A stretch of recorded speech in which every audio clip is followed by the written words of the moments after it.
ГСП онлайн. Городские новости сейчас. Среда, 10:20. В бассейне «Юность» стартовало первенство республики по плаванию на приз «Веселый дельфин».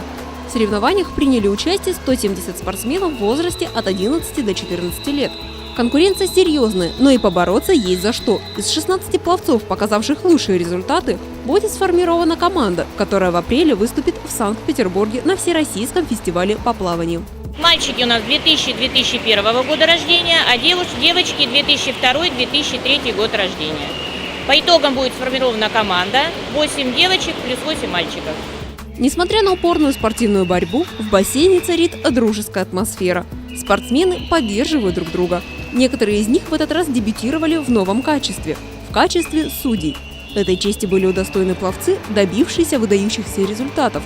Некоторые из них являются авторами городских рекордов.